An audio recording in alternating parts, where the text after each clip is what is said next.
मी मधुरा लेले. Sorry माझा camera चा जरा प्रॉब्लेम आहे त्यामुळे मी कॅमेरा सुरू करू शकत नाहीये. मी कीर्ती ट्रेनिंग अँड कन्सल्टन्सीची मेंबर आहे. मी तुमच्या सगळ्यांचं सायबर कट्टा ह्या फ्री प्लॅटफॉर्मच्या आपल्या सेशन सीरीजमध्ये तुमच्या सगळ्यांचं स्वागत करते. पहिल्यांदा मी सगळ्यांना आत्ता सांगू इच्छिते, की सायबर कट्टा हे नक्की काय आहे? तर सायबर कट्टा हा एक असा प्लॅटफॉर्म आहे, जिथे आपण खूप वेगवेगळ्या आणि खूप महत्त्वपूर्ण विषयांवर चर्चा करतो. त्याच विषयातील एका तज्ञाला आपण ह्या विषयावर बोलण्यासाठी बोलावलेलं असतं आणि त्या सेशनमध्ये आपल्याला अनेक वेगवेगळ्या गोष्टी ज्या आपल्याला त्या विषयाबद्दल माहिती नाहीत, पण आपल्याला त्या जाणून घेणं गरजेचं आहे. अशा गोष्टी आपल्याला त्या तज्ञांकडनं कळतात. प्लस असं म्हणता येईल, की 4 ते 5 या सेशनमध्ये आपण पाऊण तासाचं लेक्चर ठेवतो आणि नंतर आपल्याला स्वतःचे काही क्वेशन्स असतील, तुम्हाला त्याच्याविषयी काही विचारायचं असेल, तर तुम्ही फ्रीली त्यांना विचारू शकता आणि तुमच्या शंकांचं निरसन करून घेऊ शकता. खासियत अशी आहे सायबर कट्टाची, की हे फ्री सेशन आहे. कारण आमच्या मॅमचा ह्याच्या मागचा मोटिव्हच हा आहे, की लोकांना ह्याच्याबद्दलचं ज्ञान मिळालं पाहिजे. प्रत्येक गोष्ट त्यांच्यापर्यंत पोहोचली गेली पाहिजे, की त्याचा इम्पोर्टन्स किती आहे. So it is not a commercial thing. हे मॅमनी आमचा पूर्ण विचार करून फक्त लोकांना ह्याचा ज्ञान मिळावं एवढ्यासाठी केलेलं आहे. तर आपण आजच्या या 4 तारखेच्या सेशनला सुरुवात करूयात. आज आपल्याकडे या विषयी बोलण्यासाठी किंवा स्पीकर असं आपण म्हणू शकतो. त्या आहेत मिस अमृता रामकृष्ण मेहेंदळे, ज्या ॲडव्होकेट आहेत. ज्यांनी बी-एस-एल म्हणजे बॅचलर्स ऑफ सोशियो लीगल सायन्सेसमध्ये डिग्री घेतलेली आहे. प्लस बॅचलर्स ऑफ लॉ आणि मास्टर्स ऑफ लॉ ही त्यांनी केलेलं आहे. प्लस ॲडिशनल त्यांचं क्वालिफिकेशन आपण म्हणलं तर diploma in intellectual property, diploma in corporate laws, diploma in cyber laws, advance diploma in cyber laws, certified as west law researcher आणि डिप्लोमा इन फ्रेंच लँग्वेजेस पण त्यांनी केलेले आहेत. लेव्हल 2 केलेले आहेत. सो मला असं वाटतं, की आपण खूपच भाग्यशाली आहोत, की आपल्याला एवढ्या खूप क्वालिफाईड मॅम आत्ता आपल्याबरोबर आहेत, की ज्यांच्याबरोबर आपण इंटरॅक्शन करू शकतो. मॅम तुमच्याकडे हँडओव्हर करते मी. Thank you so much. धन्यवाद. माझा आवाज सगळ्यांना ऐकू येतोय ना? येतोय. Yes ma'am, yes. ओके. मी माझा स्क्रीन शेअर करते. आपण आज बोलणार आहोत तो विषय आहे IT सिक्युरिटी पॉलिसी. मी माझा आधी स्क्रीन शेअर करते, मग आपण सुरुवात करू.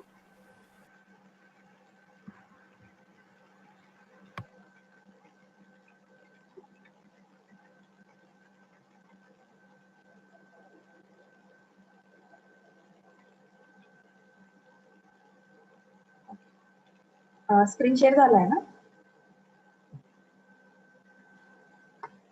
तर IT सिक्युरिटी पॉलिसी आता सध्या आपण पाहतो की सायबर लॉज लेले मॅडम तर सततच त्याच्यामध्ये खूपच ऍक्टिव्ह आहेत आणि त्याच्यामध्ये बरेचसे तेच जे अवेअरनेस सेशन आहे त्याच्यामधलंच एक पार्ट आहे. तर हे जे IT सिक्युरिटी पॉलिसीज आहेत या आपल्याकडे भारतामध्ये तशा म्हणल्या तर खूप रिसेंट आहेत आणि तसं म्हटलं तर आपला जो IT ऍक्ट आला तेव्हापासूनच त्याच्यामध्ये यायला सुरुवात झालेली आहे. परंतु त्याचा आता इम्पॉर्टन्स का आहे? कारण आताच जे वाढलेलं सिक्युरिटी आपलं सायबर न्यूज आहे, जे डिजिटलायझेशन झालेलं आहे, आपली भारताची जी पॉलिसी आहे डिजिटलायझेशनची, त्याच्यामुळे याचं महत्व आता दिवसेंदिवस खूप वाढत आहे. आपल्या बिझनेससाठी, छोट्या-मोठ्या कुठल्याही बिझनेससाठी यांचं खूप जास्ती महत्व आहे. तर IT सिक्युरिटी पॉलिसी एक्झॅक्टली असतं काय? तर IT सिक्युरिटी पॉलिसी हे एक डॉक्युमेंट आहे, जे आपल्या बॉडी कॉर्पोरेटमध्ये किंवा कुठल्याही प्रोफेशनल माणसांसाठी खूप महत्वाची पॉलिसी आहे. तुम्ही जे काय प्रोफेशनल लोक वापरतात किंवा जसे डे टू डे बिझनेस करतात किंवा कुठलीही कंपनी बॉडी कॉर्पोरेट छोटी असेल, 5 लोकांची असेल, 10 लोकांची, 50 लोकांची, 100 लोकांची, 1000 लोकांची, प्रत्येक याला एक पॉलिसी असते की तुम्ही कसं वर्किंग तुमचं झालेलं आहे. त्या ऑर्गनायझेशन साठी ते ठरवलेली एक डॉक्युमेंटेशन असतं की त्याच्यावर तुम्ही सगळ्या IT किंवा सायबर हे तुमच्या डे टू डे बिझनेस त्याच्यावरती रन करतात. सो बेसिकली हे एक युनिक डॉक्युमेंट आहे. प्रत्येक ऑर्गनायझेशनसाठी ते वेगळं असतं. काही सिमिलर असतात, पण स्पेसिफिक ऑर्गनायझेशनसाठी ते थोडे वेगवेगळे पण असू शकतात. Basically it is a compilation of rules and regulations, की तुम्ही तुमच्या आयटी जे वापर करणार आहात तर त्याच्यामधलं तुमचं रूल्स अँड रेग्युलेशन कसे असणार आहे. मग तुम्ही जर एक छोटी मॅन्युफॅक्चरिंग कंपनी असाल तर तुम्ही तुमच्या एम्प्लॉईजच्या डेटाबद्दल काय करणार आहात, त्याचा वापर कसं लोक करणार आहेत आणि त्याचे एम्प्लॉईजचा वापर कसा करणार आहेत, हे सगळं त्या पॉलिसी प्रमाणे वापरलं जातं. तसंच जर तुम्ही एखादे प्रोफेशनल असाल तर प्रोफेशनल ह्याच्यामध्ये जर फॉर एक्झाम्पल तुम्ही सायकोलॉजिस्ट आहात आणि त्याच्यामध्ये सगळी क्लायंटची तुमच्या ह्याची सगळी माहिती तुमच्याकडे येते, तर ती तुम्ही कशी सिक्युअर करू शकता किंवा तुम्ही सिक्युअर कशी करणार आहात आणि त्याच्या पुढे त्याचं इम्प्लिमेंटेशन कसं आहे ते त्या तुम्हाला पॉलिसीद्वारे ठरवायचं असतं. आणि ती खूप महत्वाची असते. त्याच्यावर बेस तुमच्या ऑर्गनायझेशनचं इंटेंट त्याच्यामध्ये दिसतं. ऑर्गनायझेशनचं प्रोफेशनलचं जे काय असेल. ठीक आहे. आता या पॉलिसीचे का ही महत्वाची असते, तर त्याचे 3 पिलर्स असतात. एक आहे कॉन्फिडेन्शियलिटी, इंटिग्रिटी आणि अवेलेबिलिटी. तो सर्वात पहिलं जे आहे ते कॉन्फिडेन्शियलिटी. याचा अर्थ असा आहे की आता फॉर एक्झाम्पल मी परत सायकोलॉजिस्टचं उदाहरण घेते, की मी जर एखाद्या सायकोलॉजिस्टकडे गेले तर माझी दिलेली सगळी माहिती त्यांच्याकडे कॉन्फिडेन्शियल आहे की नाही. त्या 2 गोष्टी आहेत. एक त्या मॉरली कॉन्फिडेन्शियल ठेवायला आहेत हे तर नक्कीच आहे. पण त्यांनी कॉम्प्युटरमध्ये सेव्ह केलेली माहिती किंवा त्यांच्या डिजिटल डिव्हाइसेसमध्ये सेव्ह केलेली माहिती कॉन्फिडेन्शियल राहते की नाही, याचा मला कॉन्फिडन्स कसा येणार? तर त्यांच्याकडे त्यांचे जे रूल्स अँड रेग्युलेशन्स आहेत, ते जे काही पॉलिसीज पाळत आहेत, त्याच्यावरनं माझ्या जे लक्षात येणार आहे की माझी माहिती त्यांच्याकडे पूर्णपणे कॉन्फिडेन्शियल आहे. Plus integrity. इंटिग्रिटी याचा अर्थ की तुम्ही जी आता मी माझी पर्सनल माहिती जर मी त्यांना दिली आहे तर ती इंटॅक्ट ऍक्युरेट त्यांच्याकडे राहते, त्याच्यामध्ये काहीही टॅम्परिंग होत नाहीये, हे त्याच्यातनं दिसून येतं. आणि तिसरं म्हणजे अवेलेबिलिटी. अवेलेबिलिटी म्हणजे एखाद्या ऑथोराइज पर्सनला ती इन्फॉर्मेशन अवेलेबल होते. फॉर एक्झाम्पल एखाद्या मॅन्युफॅक्चरिंग कंपनीमध्ये एखादी इन्फॉर्मेशन जर आपण दिलेली असेल, आपण जर त्याचे सप्लायर असेल, तर ती माहिती त्यांच्या एम्प्लॉईज पर्यंत म्हणजेच ऑथोराइज पर्सन पर्यंत इझिली ऍक्सेसेबल होते. हे पाहिलं जाणं हा त्या पॉलिसीचे यासाठी ही पॉलिसी असते. तो सर्वात महत्वाच्या गोष्टी ज्या आहेत ती कॉन्फिडेन्शियलिटी, इंटिग्रिटी आणि अवेलेबिलिटी हे त्याच्यामध्ये राखले जातात या पॉलिसीमुळे. हे सर्वात महत्वाचं. त्याच्यानंतर या पॉलिसीची गरज काय आहे? म्हणजे असं वाटेल की हे खूप कॉम्प्लिकेटेड आहे. आपण जे प्रोफेशनल्स असतात किंवा आता थोडं आपण असं म्हटलं की थोडे सिनियर सिटीझन असतात, तर ते थोडे टेक्नो सॅव्ही नसतात. त्यांना काही ते वापरायचं नसतं किंवा त्यांना असं वाटत असतं की अरे कुठे या झंझटीमध्ये पडायचं. इंटरनेटच्या आणि त्याच्या आता परत पॉलिसी पण तयार करायची, परत सगळ्या रूल्स अँड रेग्युलेशन्स करायचे. पण ते का महत्वाचं आहे? कारण आपण आता we can not go back, right? आता जे आपल्याला डिजिटायझेशन झालेलं आहे, आपल्याला कॉम्प्युटरचा वापर हा अनिवार्य झालेला आहे. तो आपल्याला करायलाच लागतो आणि त्याच्यासाठी आणि आता तर तुम्ही लॉकडाऊन नंतर पाहिलंच असेल की प्रत्येक गोष्टीसाठी तुम्ही झूम मीटिंग वापरतायत. प्रत्येक गोष्ट म्हणजे शाळेपासनं प्रोफेशनल्स पर्यंत सगळेजण कॉम्प्युटरच्या साह्याने काहीतरी शिकायचा प्रयत्न करतायत, त्यांचं प्रोफेशन चालवायचा प्रयत्न करतायत, बिझनेसेस चालवायचा प्रयत्न करतायत. त्यामुळे हे वापरणं अनिवार्य आहे. म्हणजे तो डॉक्टर असू दे, सायकोलॉजिस्ट असू दे, नाहीतर मॅन्युफॅक्चरिंग कंपनी असू दे, सगळ्यांसाठीच अनिवार्य आहे. सो या पॉलिसीची गरज काय? तर सर्वात महत्वाचं म्हणजे फायनान्शियल लॉस.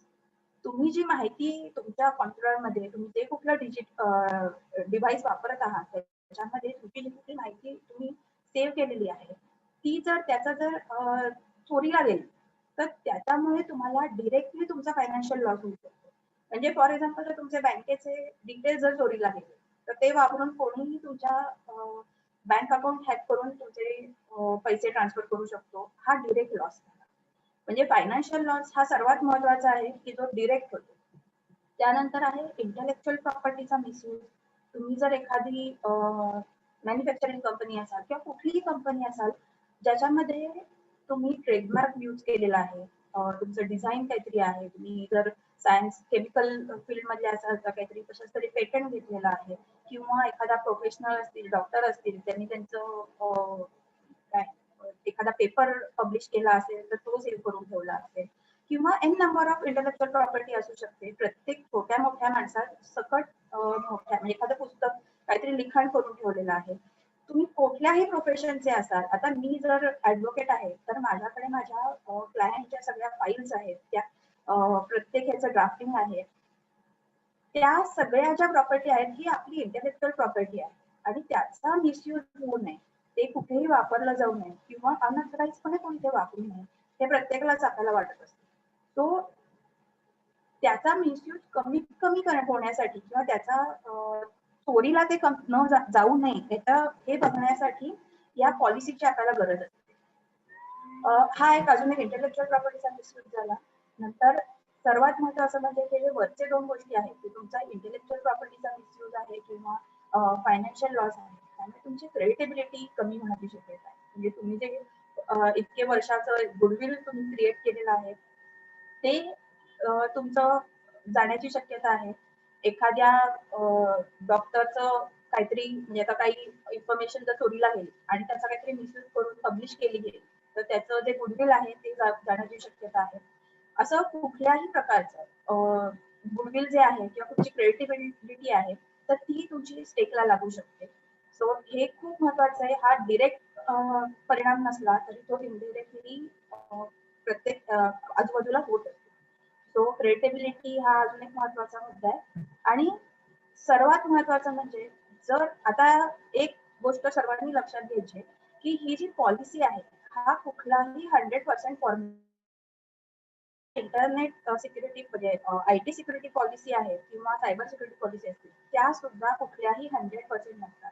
हे रूल्स अँड रेग्युलेशन्स आहेत की जे तुम्हाला तुमच्या ऑर्गनायझेशन मध्ये तुमच्या प्रोफेशन मध्ये सतत इम्प्रूव्ह करायचे असतात. ते इव्हॉल्व्ह होत असतात. जशी जशी टेक्नॉलॉजी वाढत जाते तसे तसे तुम्हाला ते इम्प्रूव्ह करण्याची गरज असते. पण तुम्ही ह्याचा सतत वापर चालू ठेवल्यामुळे त्याचा जर एखाद्या वेळेस अटॅक झाला, कुठल्याही प्रकारचा थेफ्ट झाला किंवा सायबर अटॅक झाला तर त्याचा जो इम्पॅक्ट असतो फायनान्शियल असेल, इंटेलेक्च्युअल असेल किंवा कुठल्याही इंटेलेक्च्युअल प्रॉपर्टीवरचा असेल किंवा कशावरचाही असेल तर तो मिनिमाइज व्हायला मदत. त्यामुळे त्याचा जो इम्पॅक्ट आहे तो मिनिमाइज होतो. म्हणून आपल्याला ही आयटी पॉलिसी जी आहे ती खूप महत्वाची आहे. सो तुम्ही छोटे एखाद्या काय रविवार पेठेतले पेपर विक्रेते असाल किंवा तुम्ही 500 लोकांची कंपनी चालवणारी तुमचं युनिट असेल तरी सुद्धा ही पॉलिसी तुम्हाला प्रत्येकासाठी युजफुल आहे आणि तुम्ही प्रत्येकाने आपापल्या बिझनेस प्रमाणे प्रत्येकाने आपल्या बिझनेस प्रमाणे ही पॉलिसी इम्प्लिमेंट केली पाहिजे. आता तुम्हाला वाटेल की हे एवढी का पॉलिसी पॉलिसी मी करते, तर बेसिकली आपला भारतातला लॉ काय म्हणतो हे आपल्याला पहिलं म्हणजे समजून घेतलं पाहिजे. तर सर्वात पहिला आहे की तो आपला इन्फॉर्मेशन टेक्नॉलॉजी आहे. त्याच्यामधला ऑफकोर्स जेव्हा तो आला तेव्हा या सगळ्या गोष्टी त्याच्यामध्ये नव्हत्या. पण त्याच्यामध्ये 2 अमेंडमेंट आल्या की त्याच्यामध्ये आहे सेक्शन 43A आणि सेक्शन 72A. हे जे 2 सेक्शन्स आहेत तर ते तुम्हाला या आयटी सिक्युरिटी पॉलिसीचं काय म्हणतात कंपल्शन कसं आहे हे तुम्हाला दाखवून देईल. एक म्हणजे की जर तुम्ही तुमच्या ह्याच्यामध्ये आयटी सिक्युरिटी पॉलिसी जी आहे तर त्याच्यामध्ये you are been negligent in maintaining that reasonable security, then you are liable for damages. आणि ते डॅमेजेस असं काही ऍक्ट मध्ये डिफाईन केलेले नाहीये. ते damages can be from 5 lakhs to 10 lakhs to 10,000 depending on the damage which has occurred due to negligence on your part. Okay, so first thing is you are liable to pay damages if you are negligent, if it is proven that you are negligent in maintaining that reasonable security in your organization or in your profession. Secondly, सर्वात महत्त्वाचं आहे कोणाचा तरी audio दुसरी गोष्ट अशी आहे की हे नुसतं तुम्हाला डॅमेजेस साठी नाही करत, तर ह्याच्यामध्ये तुम्हाला क्रिमिनल लायबिलिटी सुद्धा ऍक्ट मध्ये दिलेली आहे. म्हणजे जर तुम्ही एखादी इन्फॉर्मेशन कोणाचीही जर तुम्ही कोणाच्या परमिशन शिवाय डिस्क्लोज केली तर त्याच्यासाठी 3 वर्षापर्यंत तुम्हाला इम्प्रिझनमेंट पण होऊ शकते आणि 5 लाखाचा फाईन पण होऊ. तो जो कंपल्सरी गोष्टी आहेत तर एक म्हणजे तुम्ही निग्लिजंट आहात मेंटेन करण्यासाठी तर तुम्ही you are liable to pay damages. आणि second is punishment of up to 3 years if you disclose the information. आणि डिस्क्लोज द इन्फॉर्मेशन याचा अर्थ असा आहे की कोणीही विलिंगली ते डिस्क्लोज करत नाही, परंतु एखाद्या गोष्टी जर डेटा थेफ्ट झालंच तर that is also your responsibility, म्हणजे ऑर्गनायझेशन किंवा प्रोफेशनल रिस्पॉन्सिबिलिटी, कारण का तो तुमच्या साईडनी तुमच्याकडनं तो गेलेला आहे किंवा तुमच्याकडनं चोरी झालेली आहे. तो जोपर्यंत चोर सापडत नाही किंवा चोर सापडला तरी चोर आणि तुम्ही असे दोघंही त्याच्यामध्ये अडकू शकता. सेकंड, हा ऍक्टचा पार्ट झाला. त्याच्यानंतर या इन्फॉर्मेशन टेक्नॉलॉजी मध्ये त्यांनी रूल्सही आणले 2011 मध्ये. मोर म्हणजे जास्तीत जास्त ऑर्गनायझेशन साठी किंवा जास्तीत जास्त लोकांना त्याचं महत्व कळावं आणि ते लोकांनी इम्प्लिमेंट करावेत रूल्स. याच्यासाठी reasonable security practices and procedures असे रूल्सही आले 2011 मध्ये. तर त्याच्यापैकी सेक्शन 4, 5 आणि 8 हे खूप महत्वाचे आहेत की ज्याच्यामध्ये फर्स्ट सेक्शन 4 सांगतो की पॉलिसी फॉर प्रायव्हसी, म्हणजे तुम्ही जो डेटा कलेक्ट केलेला आहे तर त्याच्या प्रायव्हसीचं किती महत्व आहे. याच्यामध्ये अजून एक गोष्ट येते, अजून एक बिल येते. त्या बिल तुम्हाला सगळ्यांना माहितीच असेल की डेटा प्रोटेक्शन बिल 2019 जे अजून पास व्हायचंय, पण पर्सनल डेटा प्रोटेक्शन बिल सुद्धा येत आहे आणि ते त्याच्या कन्सेंटर्स मध्येच असणार आहे. त्याच्यामध्ये सुद्धा क्रिमिनल लायबिलिटी दिलेली आहे. So policy for privacy, so every organisation मध्ये काय प्रायव्हसीची पॉलिसी असावी याचे काही साधारण रूल्स या reasonable security practices and procedure rules मध्ये दिलेले आहेत.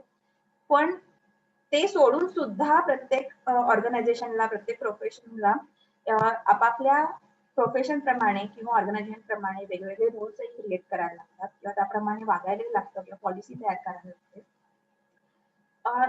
तर मी तुम्हाला एक 2-3 त्याची उदाहरण देते की पॉलिसी फॉर प्रायव्हसीचे काय त्यांनी सांगितलेलं आहे. एक म्हणजे त्यांनी सांगितलंय की जी सर्वात महत्वाचं आहे की तुम्ही कुठल्याही ही जी पॉलिसी आहे, एखादी पॉलिसी तयार करताय किंवा तुमची जी आयटी पॉलिसी आहे ही किंवा प्रायव्हसी पॉलिसी आहे ही तुम्हाला तुमच्या वेबसाईटवरती पब्लिश करायला लागते. ते खूप महत्वाचं आहे की ती पब्लिश करणं. हे जे information technology reasonable security practice and procedure आहेत ते कंपल्सरी आहेत, मॅन्डेटरी आहेत आणि हे प्रत्येक माणसांनी किंवा प्रत्येक ऑर्गनायझेशननी करणं गरजेचं आहे. हे मॅन्डेटरी किंवा गरजेचे का आहे मी असं म्हणतेय, कारण का जर काही थेफ्ट झाला आणि यापैकी तुमच्याकडे एकही पॉलिसी किंवा तुम्ही एकही त्याच्यामधला रूल इम्प्लिमेंट केला नसेल तर म्हणजे काय म्हणतात मराठीमध्ये सोप्या भाषेत म्हणतात की सगळं खापर तुमच्यावर फोडलं जाणार आहे. तो एक या ज्या सिक्युरिटी किंवा रूल्स आहेत तर त्या तुम्ही फॉलो केल्या नसतील तर त्या फॉलो न केल्याबद्दलच सुद्धा सगळी लायबिलिटी त्या ऑर्गनायझेशनवर प्रोफेशनल बनेल. सो तुम्हाला प्रत्येक प्रोफेशनलला किंवा प्रत्येक ऑर्गनायझेशनला काय करायचं आहे की ही जी रिस्क आहे की जे तुम्ही प्रोसिजर्स किंवा प्रॅक्टिसेस तुमच्या ऑर्गनायझेशन मध्ये इम्प्लिमेंट करताय तर ते तुम्ही जास्तीत जास्त रूल्स अँड रेग्युलेशन त्याच्यामध्ये ठेवून ही रिस्क कमी कमी करण्याचा प्रयत्न करायचा. सो त्यासाठी तुम्हाला काही या रूल्स दिलेले आहेत 2011 मध्ये की policy for privacy for collecting information. Collecting information is की तुम्ही एखाद्याचा फॉर्म भरून घेताय ऑनलाईन, तर तो फॉर्म भरून घेताना किंवा तुम्ही मॅन्युअली घेताय आणि नंतर तो तुम्ही फीड करणार आहात तेव्हा सुद्धा तुम्हाला प्रत्येक माणसाकडनं हे त्याचे कन्सेंट घ्यायचं आहे की मी तुझा या पर्पज साठी ही इन्फॉर्मेशन घेत आहे आणि त्यासाठी या गोष्टीसाठी मी ही इन्फॉर्मेशन वापरणार आहे. ही प्रत्येक गोष्ट त्या माणसापर्यंत पोहोचली पाहिजे. प्लस नुसती पोहोचली नाही पाहिजे, त्यांनी त्याला कन्सेंट दिला पाहिजे आणि त्याच्याकडे he has a right to deny आणि still if is consenting then you are like authorize to use. Okay. So ही पॉलिसी किंवा हे रूल्स हे सांगतात की तुम्हाला या दोन पॉलिसी फॉर प्रायव्हसी आणि पॉलिसी फॉर कलेक्टिंग इन्फॉर्मेशन तर वापरायचेच आहेत आणि plus reasonable security practices and procedures जे काही वापरता येतील ते वापरायचे. आता ते काय आहे तर हे प्रत्येक प्रोफेशनल वरती किंवा प्रत्येक ऑर्गनायझेशनवर डिपेंड होतं की त्या पॉलिसीज किंवा प्रोसिजर्स काय आहेत. नॉर्मली इंटरनॅशनली किंवा या मोठ्या मोठ्या कंपनीज असतात की जसं की इन्फोसिस आहे, कॅपजेमिनी आहे किंवा मोठ्या मोठ्या ज्या आयटी कंपनीज आहेत, मोठ्या मोठ्या ज्यांचं नॅशनल इंटरनॅशनल एमएनसीज आहेत, तर ते काही स्टँडर्ड टेक्निक्स किंवा standard regulation, rules and regulations वापरतात. तर त्याच्यामध्ये सर्वात महत्वाचं इंटरनॅशनल स्टँडर्ड रेग्युलेशन्स आहेत. तर त्या आहेत, या ज्या आहेत त्या ISO, IEC 27001. ISO ही इंटरनॅशनल स्टँडर्डायझेशनची ऑर्गनायझेशन आहे. त्यांनी मान्यता दिलेल्या या टेक्निक्स आहेत किंवा हे स्टँडर्ड्स आहेत. हे 27,001 जे आहे ती एक सिरीज आहे. त्याच्यामध्ये 27,000 आहे, 27,002 आहे, 3 आहे, 4 आहे, 35 आहे. या सारखे स्टँडर्ड्स बदलत आहेत. बदलतपेक्षा त्याच्यामध्ये ऍडिशन होत आहे, नॉट बदलत आहे. या बेसिक आहेत, पण या जर फॉलो केल्या असतील कुठल्याही ऑर्गनायझेशन, जर मोठी असेल लहान असतील, त्याच्या शेड्यूल 1 मध्ये साधारणपणे 114 गोष्टी दिलेल्या आहेत की तुम्ही काय काय तुमच्या ऑर्गनायझेशनवर करू शकता. आता या ज्या आहेत 114 गोष्टी, त्या काय सगळ्या इम्प्लिमेंट करायला पाहिजेत असंही नाहीये. प्रत्येकाचा बिझनेसचा प्रोफेशन पूर्णपणे वेगळं असतं. त्यामुळे तुमच्या ऑर्गनायझेशनला, तुमच्या प्रोफेशनला कुठलं महत्वाचं आहे, काय त्याच्यामध्ये लागू आहे किंवा काय त्याला ऍप होऊ शकतं, त्याप्रमाणे तुम्ही त्यातले टेक्निक्स घेऊ शकता. आता हे याचं सर्टिफिकेशन पण मिळतं. आता मोठ्या ज्या कंपनीज आहेत, फॉर एक्झाम्पल जर इन्फोसिस घेतलं, जर ते याचं सर्टिफिकेशन त्यांनी घेतलं असेल आणि त्यांच्या ह्याच्यामध्ये काही सायबर अटॅक झाला किंवा डेटा थेफ्ट झाला, तर त्याच्यामध्ये जर त्यांना सर्टिफिकेशन असेल की त्यांनी ह्या सगळ्या प्रोसिजर केलेल्या होत्या, त्याच्यामध्ये रूल्स अँड रेग्युलेशन त्यांनी फॉलो केलेले होते, पॉलिसी त्याच्यामध्ये होती, तर त्यांची रिस्क किंवा त्यांचं डॅमेज हा मिनिमाइज होतो. कारण का त्यांनी सगळ्या प्रिकॉशन घेऊन सुद्धा तो झाला, त्यामुळे त्यांची लायबिलिटी कमी होते. तो या ज्या आहेत या मोठ्या ऑर्गनायझेशन साठी आहेत, पण म्हणजे सर्टिफिकेशन जे आहे ते मोठ्या ऑर्गनायझेशन साठी आहे. परंतु जे छोट्या जे स्केलवरचे बिझनेसेस आहेत, मीडियम आणि स्मॉल स्केल बिझनेसेस आहेत, तर त्याच्यासाठी सुद्धा त्यातल्या बऱ्याच टेक्निक्स जे आहेत किंवा स्टँडर्ड जे आहेत ते ऍप्लिकेबल आहेत. आणि तुम्हाला असं स्टँडर्ड आणि टेक्निक्स म्हणून असं वाटत असेल की असं काहीतरी खूप कॉम्प्लिकेटेड, खूप मोठं काहीतरी आहे. पण या छोट्या छोट्या गोष्टी, एक्झाम्पल द्यायचं झालं तर तुमच्या आता फॉर एक्झाम्पल तुमची CA ची फर्म आहे आणि त्याच्यातनं तुम्हाला काही ईमेल्स पाठवायचे, तर ते ईमेल्स कसे केले पाहिजे, त्याचं टेम्पलेट कसं असलं पाहिजे, ऑर्गनायझेशन नाव कसं असलं पाहिजे, या ज्या छोट्या छोट्या गोष्टी आहेत तर त्या सुद्धा त्याच्यामध्ये दिलेल्या आहेत, ज्या तुम्हाला कुठल्याही ऑर्गनायझेशनला, कुठल्याही प्रोफेशनला लागू होऊ शकतात. तो या फक्त मोठ्या ऑर्गनायझेशनलाच ऍप्लिकेबल असंही नाहीये. त्यातल्या छोट्या छोट्या गोष्टी ईमेल साठी असतील किंवा मी तुम्हाला एक ईमेलचा एक परफॉर्मा पण दाखवणार आहे नंतर. पण त्या ज्या गोष्टी आहेत ईमेल साठी असतील किंवा जसं की आता मोठ्या कंपनीमध्ये असतं की त्यांच्याकडे सोशल मीडिया त्यांच्या कॉम्प्युटर्सवरनं ओपन होत नाही किंवा त्यांचे स्वतःचे जे पेनड्राईव्ह किंवा काय असतात कार्ड्स असतात ती त्या कॉम्प्युटरला अटॅच करू शकत नाहीत आणि त्याचा वापर तिथे करू शकत नाहीत, जर कंपनीने त्यांना कॉम्प्युटर दिले.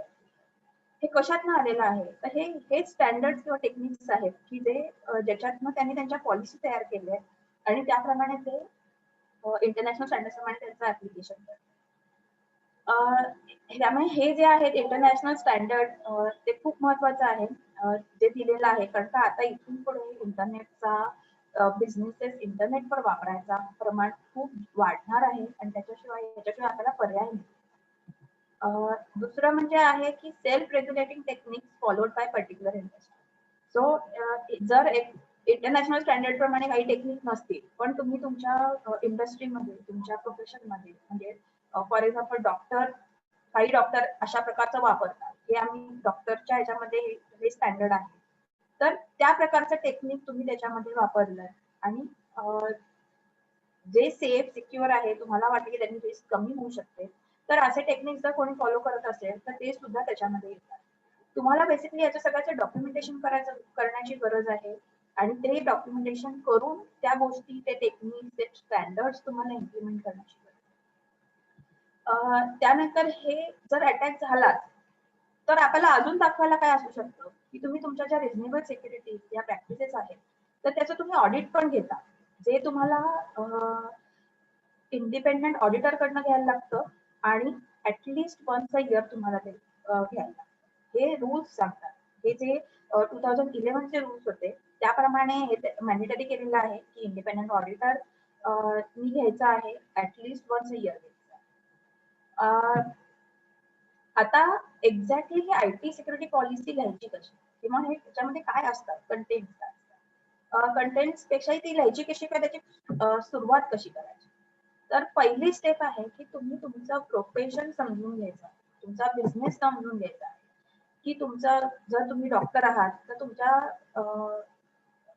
काय म्हणतात क्लिनिकमध्ये किंवा तुमच्या हॉस्पिटलमध्ये कशाची गरज आहे, तुम्ही कुठला कुठला डेटा कलेक्ट करता, तो कुठल्या कुठल्या टाईपच्या लोकांमध्ये रिस्क असू शकतो.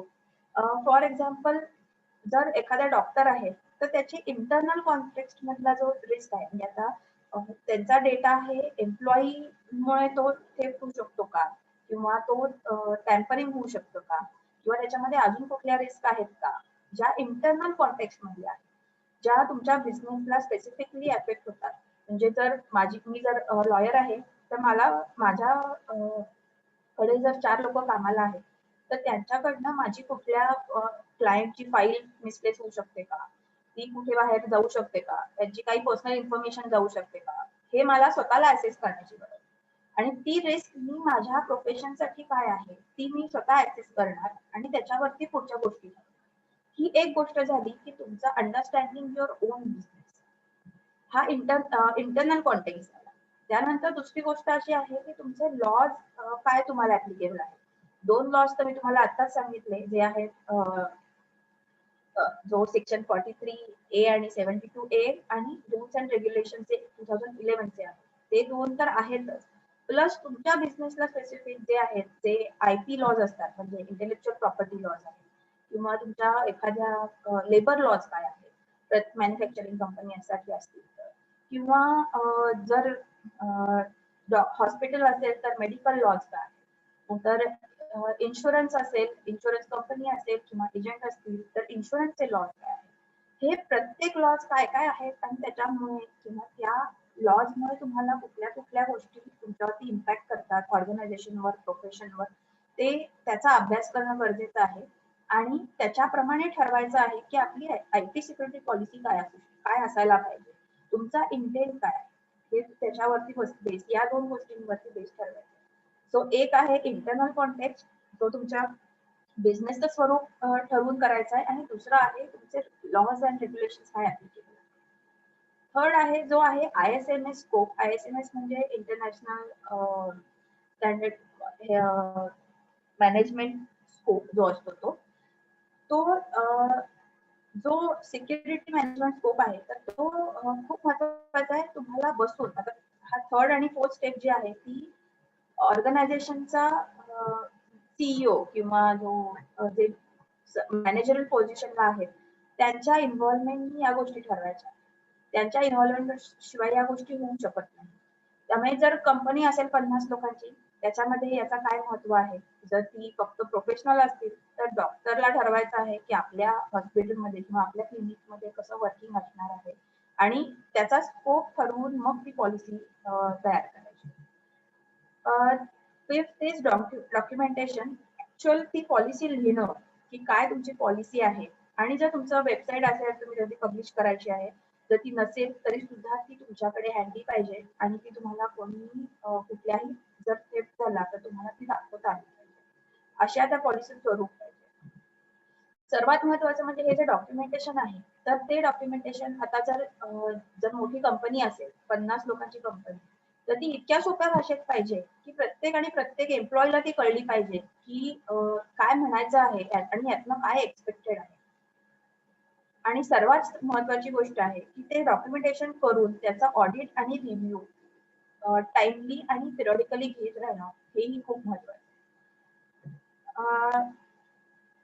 आता ही पॉलिसी जी आहे तर ती त्याच्यामध्ये काय काय गोष्टी असतात तर एक म्हणजे सर्वात महत्वाचा जो आपण पिरॅमिडचा सर्वात खालचा भाग पाहतोय तो आहे पॉलिसी आणि मेन म्हणजे इंटेंट की तुमच्या पॉलिसीचा इंटेंट काय आहे की काय सिक्युअर करणं तुम्हाला सर्वात महत्वाचं आहे वाटतं. जसं आपण मागच्या स्लाइड मध्ये पाहिलं की ज्या 2 गोष्टी होत्या की तुमचा बिझनेसचं नेचर काय आहे आणि लॉज काय ऍप्लिकेबल आहे यावर तुम्ही डिसाईड करणार आहात की तुम्हाला एक्झॅक्टली तुमच्या कंपनीला कशाची रिस्क आहे आणि तुम्हाला कशापासून प्रोटेक्शन हवंय आणि त्याप्रमाणे तुम्ही तुमच्या पॉलिसीचा इंटेंट देणार आहात. सेकंड आहे ऑब्जेक्टिव्ह, की तुमचं ऑब्जेक्ट काय आहे. ऑब्जेक्टिव्ह काय आहे म्हणजे की तुम्हाला आता फॉर एक्झाम्पल जर कोणाचं उदाहरण देऊ शकते.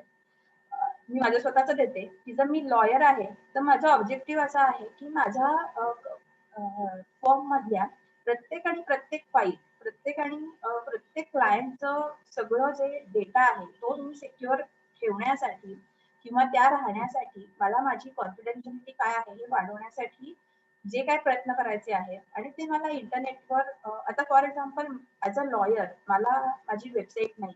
त्यामुळे मी कुठल्याही कॉम्प्युटर थ्रू त्याची काही कुठली माहिती घेत नाही. फक्त ईमेल थ्रू जर सगळ्या गोष्टी घेत असेल, तर मी त्या ईमेल जे आहे ते सिक्युअर करण्यासाठी सर्वात जास्तीत जास्त प्रयत्न करणार. तर ते प्रयत्न करण्याचा माझा ऑब्जेक्टिव्ह आहे आणि त्यामुळे ते ऑब्जेक्टिव्ह तुम्हाला स्पेसिफिकली मेन्शन करायचं आहे तुमच्या पॉलिसीमध्ये, की हे ऑब्जेक्टिव्ह. ते ऑब्जेक्टिव्ह अचीव्ह करण्यासाठी तुमचे स्टँडर्ड्स तुम्हाला ठरवायचे. जे येतं की तुमचं पहिली पॉलिसीचं इंटेंट काय आहे, मग येतं जे ऑब्जेक्टिव्ह तुमचं काय आहे कंपनी मधलं किंवा प्रोफेशन मधलं. थर्ड इज त्याचं स्टँडर्ड काय आहे, तुम्ही हे स्टँडर्ड तुम्हाला ठेवायचे आहेत आणि तेवढा आणि त्याच्यासाठी तुम्ही काय काय रूल्स अँड रेग्युलेशन किंवा कुठल्या प्रोसिजर्स तुम्ही इम्प्लिमेंट करणार आहात. म्हणजे जर ईमेल पाठवताना तुम्ही तो कसा पाठवणार आहात, तो कोण कोण पाठवू शकतो, कोणाला ऑथरायझेशन तुम्ही दिलेलं आहे किंवा जर तुम्ही कुठली एखादी डिजिटल माहिती घेत असाल तर ती कशी घेणार आहात, कुठल्या फॉर्म मध्ये घेणार आहात. गुगल फॉर्म मध्ये घेतला तर तर तुम्ही त्याचं डॉक्युमेंटेशन कसं करणार आहात. या सगळ्या ज्या प्रोसिजर्स आहेत म्हणजे बँग ऑन प्रोसिजर्स, की आम्ही हे असं करणारच आहोत किंवा आम्ही हे असं करत आहोत किंवा हे एम्प्लॉईनी हे असं केलंच पाहिजे. या ज्या प्रोसिजर आहेत, ज्या मॅन्डेटरी असतील तुमच्या ऑर्गनायझेशनसाठी, त्या तुम्हाला त्याच्यामध्ये लिहिणं महत्त्वाचं. आणि सर्वात शेवटचं जे आहे ते आहे गाईडलाईन, म्हणजे ज्या मॅन्डेटरी नसतील पण त्या एम्प्लॉईजनी फॉलो कराव्यात. त्या प्रोफेशनलनी, तुमच्या कलिगनी किंवा तुमच्या काय सप्लायरनी किंवा तुम्ही ज्याला कोणाला ज्याच्याकडे कडून वापरून घेत आहात, तर त्याला या गाईडलाईन्स माहिती असणं आणि त्यांनी त्या वापरणं खूप गरजेचं आहे. सो गाईडलाईन्स या मॅन्डेटरी नसतात, पण आधीचे जे चारही गोष्टी आहेत, तर ते तुमचा इंटेंट दाखवतं, तुम्हाला काय ऑब्जेक्टिव्ह आहे ते दाखवतं. त्यासाठी तुम्ही कुठले स्टँडर्ड्स फॉलो करणार आहात ते दाखवतं. आता आपण स्टँडर्ड्स जसे मगाशी पाहिले, की जे इंटरनॅशनल स्टँडर्ड्स आहेत, तर ते तुम्ही फॉलो करतात असं तुम्ही जर दाखवलं, की तुम्ही पॉलिसीमध्ये घातलं, की हे आमचे स्टँडर्ड्स आहेत आणि त्याप्रमाणे आम्ही या सगळ्या गोष्टी करत आहोत. तर तुम्हाला त्याच्यामध्ये कुठल्याही थेफ्टची किंवा कुठल्याही याची रिस्क कमीत कमी होते. तर ते खूप महत्वाचं आहे आता. आणि फोर्थ जे आहे ते प्रोसिजर आहे, जे ते तुम्ही काय काय फॉलो करत आहात आणि काय काय एम्प्लॉईजनी तुमच्या नीट फॉलो करायचे ते तुम्ही त्याच्यामध्ये दिलं. आणि गाईडलाईन्स तर ऑफकोर्स ज्या मॅन्डेटरी नसल्या तरी त्या प्रत्येक माणसात प्रत्येक पॉलिसीमध्ये असतात. हे झालं सगळं आयटी पॉलिसी बद्दलचं आणि त्याच्याप्रमाणे आयटी सिक्युरिटी पॉलिसीचं मी आता साधारणपणे तुम्हाला सांगितलं आहे की काय काय पॉलिसी आहेत किंवा काय काय त्याच्यामध्ये येतं किंवा त्या कशा तयार करायच्या याचंही थोडंसं मी तुम्हाला मध्ये सांगितलं. जर कोणाला काही याच्याबद्दल प्रश्न असतील तर ते आपण घेतले तरी चालतील.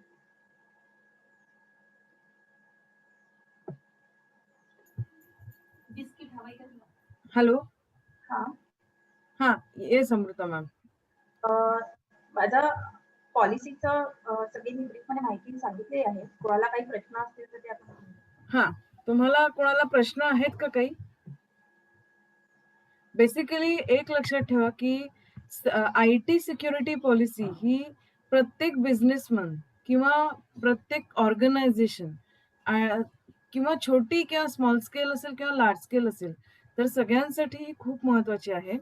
आणि मी जस्ट ऍड करीन अमृता मॅमच्या मध्ये की जर तुम्ही इंटरमिडियरी असाल, इंटरमिडियरी म्हणजे काय, जर तुमच्याकडे तुमचा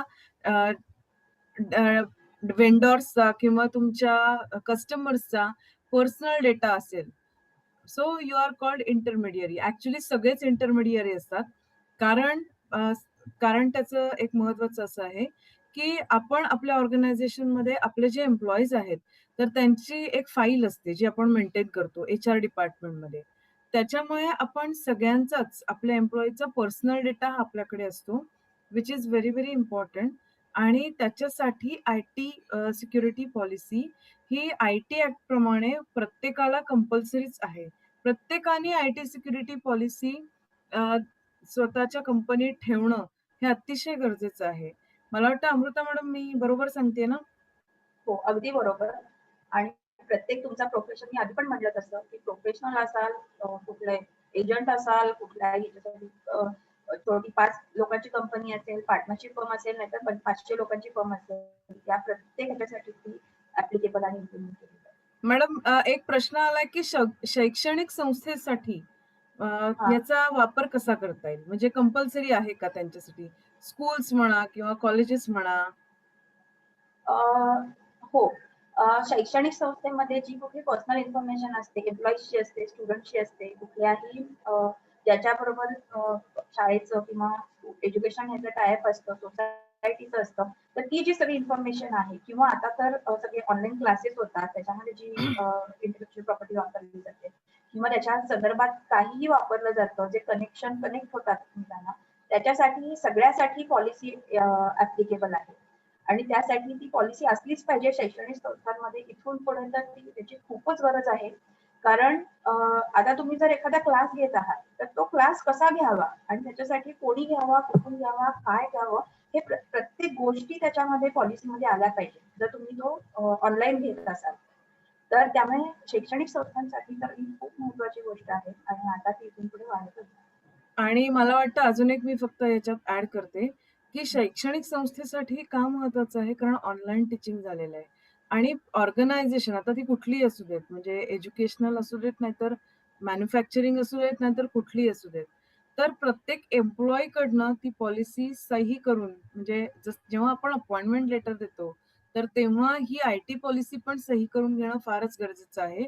कारण आपल्या कळत-नकळत जर त्या एम्प्लॉयीनी काही डेटा चोरला आपला किंवा काही जे जे पॉलिसीत लिहिलंय त्याच्या अगेन्स्ट जर ते वागले, तर they are liable, they are responsible आणि आय-टी ॲक्ट प्रमाणे त्यांना शिक्षा होऊ शकते. म्हणून आय-टी पॉलिसी खूप महत्वाची आहे. एकतर डेटा चोरीला जातो किंवा तुमचे कुठलेही सेन्सिटिव्ह डॉक्युमेंट्स असतात, ती चोरीला जाऊ शकतात. तर हे सगळं रोखण्यासाठी किंवा याच्यावर एक जरब बसवण्यासाठी आय-टी पॉलिसी खूप महत्वाची आहे. अगदी बरोबर आहे. मी आता अजून एक ॲड करू येस, इच्छिते. प्लीज. की फक्त शैक्षणिक संस्थांसाठी असं नाही, पण आता एक मध्ये सर्व्हे झाला होता. तर त्या सर्व्हेमध्ये पण असं आलं होतं, की या ज्या छोट्या-छोट्या एम-एस-एमईज आहेत किंवा स्मॉल स्केल बिझनेस आहेत, प्रोफेशनल्स आहेत, तर त्यांच्यावरती सायबर अटॅक होण्याचं किंवा डेटा थेफ्ट होण्याचं प्रमाण खूप वाढलेलं आहे. म्हणजे ऑलमोस्ट काहीतरी 60-62% त्यांनी पर्सेंटेज दिलेला आहे, की जे छोट्या लोकांना टार्गेट करतात. आपण पाहतो की ते नॉर्मली जर हॅकर्स वगैरे असतात ते सुद्धा सीनियर सिटिझनना टार्गेट करतात. तो बरोबर. मोठ्या कंपनीज पेक्षाही जे छोटे प्रोफेशनल्स आहेत तर त्यांना टार्गेट करण्याचं प्रमाण जास्ती असतं. कारण त्यांच्याकडे पॉलिसीज नसतात, त्यांचे रूल्स अँड रेग्युलेशन्स नसतात, त्यांच्याकडे रिसोर्सेस नसतात, त्यांच्याकडे तेवढी टेक्नॉलॉजी नसते. प्लस असं वाटतं की आपल्याला ही जी पॉलिसी इम्प्लिमेंट करायची आहे, तर याच्यामध्ये ही खूप एक्सपेन्सिव्ह आहे, कॉस्टली असेल. पण असं काहीही नाहीये. कारण का यातल्या ज्या पॉलिसीमधल्या ज्या गोष्टी आहेत, तर त्या आपण फक्त त्या तुमच्या डे टू डे बिझनेसमध्ये तुम्ही इम्प्लिमेंट करायच्या आहेत. त्याच्यासाठी तुम्ही ती पॉलिसी तयार करायची आहे. त्यामुळे असं तुम्हाला काही वेगळं सॉफ्टवेअर घ्यायला लागतंय, तुम्हाला वेगळं काही विकत गोष्टी घ्यायला लागतायत. खूप मोठा एक्सपेन्स त्याच्यामध्ये होतोय. अशातला काही भाग नसतो. पॉलिसी हे तुम्हाला दाखवून देतं, की तुम्हाला तुमच्या बिझनेसमध्ये तुम्ही काय-काय सिक्युरिटी मेजर्स घेत आहात आणि ते तुम्हाला का घ्यायचे आहेत. हे महत्वाचं खूप आहे. त्यामुळे प्रत्येकाने छोटे असतील, छोटा बिझनेस असेल तरी सुद्धा ते ठेवायला पाहिजे आणि मोठा असेल तरी सुद्धा ते ठेवायलाच पाहिजे. आणि मला तर असं वाटतं, की सगळे गव्हर्नमेंट ऑफिसेस, मेडिकल म्हणजे हॉस्पिटल्स, क्लिनिक्स, डिस्पेन्सरीज, त्याच्यानंतर इन्शुरन्स कंपनीज आणि एल-आय-सी वगैरे अशा ज्या महत्त्वाच्या ऑर्गनायझेशन्स आहेत, आय-टी ऑर्गनायझेशन्स, तर त्यांच्यासाठी तर हे कंपल्सरीच आहे. इनफॅक्ट आय-टी ॲक्टप्रमाणे हे कंपल्सरी आहे. एकदा तुम्ही बघा तुमच्याकडे तुमच्या आय-टी सिक्युरिटी पॉलिसीज आहेत की नाहीत आणि जर नसतील तर जरूर त्या बनवा. एक्सपर्टकडून बनवून घ्या. तुम्हाला जर माहिती नसेल कोणी तर कीर्ती ट्रेनिंग अँड कन्सल्टन्सीतर्फे मी आणि माझे ज्या असोसिएट आहेत, तर त्या हे नक्कीच बनवून देऊ शकतो सगळ्यांसाठी. ही सर्व्हिस आम्ही आत्ताच सुरू केलेली आहे. एक 6 महिन्यापूर्वी ही सर्व्हिस सुरू केलेली आहे. तर नक्की आम्हाला तुम्ही कॉन्टॅक्ट करू शकता. येस अमृता मॅम, तुम्हाला काही ॲड करायचंय? कोणाला काही प्रश्न आहेत का? तर प्लीज विचारू शकता. काहीही प्रश्न असतील, नाहीतर आपण म्हणजे कार्यक्रमाची सांगता करूया. आणि तुम्हाला जर आठवत असेल तर मागच्याच सेशनला आपण सायबर इन्शुरन्सबद्दल पण ऐकलं होतं. तर हे दोन्ही विषय एकमेकांशी खूप कनेक्टेड आहेत. आय-टी सिक्युरिटी पॉलिसी आणि सायबर इन्शुरन्स. तर त्याच्यामुळे मागचं जसं सेशन खूप महत्वाचं होतं, तसं हे सेशनही खूप महत्वाचं होतं आपल्यासाठी. मला वाटतं कोणाला काही प्रश्न नाहीत. मॅम तुम्हाला काही अजून बोलायचं असेल तर? आय गेस मी सगळं सांगितलेलं आहे. त्यातनं काही कोणाला क्वेश्चन नंतर सुद्धा असतील आणि नंतर काही विचारले तरी काही प्रॉब्लेम नाही. Okay. So thank you Amruta ma'am. Thanks a lot. आज तुम्ही आम्हाला धन्यवाद. खूपच महत्वाची इन्फॉर्मेशन दिलीत.